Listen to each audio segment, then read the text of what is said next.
শোন, আমার সাথে যা করলি এটা কারণ কাউরে বলিস না। ভাতিজা বলতে না বলবো না। ঠিক আছে, তুই প্রতিদিন আসিস, আমি প্রতিদিন তোকে এইভাবে মজা দেব। এই শুনে তো ভাতিজার চোখ কপালে উঠে গেল। এদিকে দুজনেই অনেক মজা পাইছে। মজা পাওয়ার পরে চাচি তো ভাতিজাকে অনেক, মানে ভাতিজা দেখা যায় হাবা হাবা টাইপের, কিন্তু সে অস্থির অবস্থা, সে অনেক পারে। তাই চাচি আর ভাতিজা দুজনেই অনেক হ্যাপি। এদিকে স্বামীর সাথে করতে না পেরে ভাতিজার সাথে অনেক মাস্তি করলো চাচি। চাচি কিন্তু বারবার ওকে বোঝাচ্ছে যে তুই কিন্তু এটা তোর চাচাকে বলিস না, আর তুই প্রত্যেক দিন আসবি আমার এখানে, আসলে আমি তোকে প্রত্যেক দিন এরকম মজা দেবো। ঠিক আছে বলে, ঠিক আছে আসবো এটা বলে ভাতিজাও অনেক খুশি। চাচি আমি অনেক মজা পাইছি, দুইজনে তো অনেক খুশি।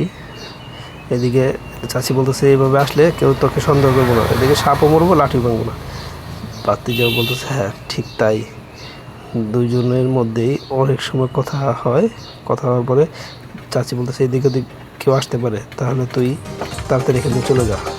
ঠিক আছে চাচি, আমি যাই তাহলে, এ বলে ভাতিজা চলে গেলো। আর চাচি দীর্ঘ একটা শ্বাস ফেলে, যাক অনেক মজা পাইছি, ভাতিজা যদি প্রতিদিন আসে আমার কিছু করতে পারবে না।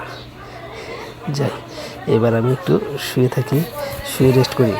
আমার জামাই না পারলে কে হবে, কিন্তু তার ভাতিজারা অনেক স্ট্রং, প্রত্যেকদিন আসলে আমি সেই মজা পাবো। এটা বলেই চাচি আবার বিছানায় শুতে গেল। শুতে যাচ্ছে চাচি, যখনই শুতে যাবে তখনই দেখা যায় চাচা আবার ঘরে চলে আসছে।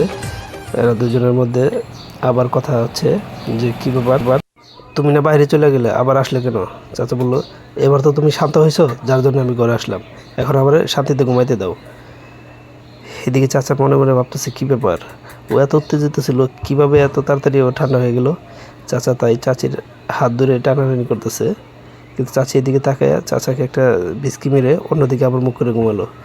এদিকে চাচা বারবার চাচিকে ডাকতেছে, সে এদিকে তাকায় না। একটু রাগান্বিত হয়ে চাচি বল কী ব্যাপার, তুমি আবার এখানে আমাকে এরকম করতেছো কেন? তখন বললাম, তখন তুমি আমার কিছু করতে পারলে না, এখন আমার ঠান্ডা হয়ে গেছে, এখন আমি ঘুমাবো, ডিস্টার্ব করতেছো তাই না?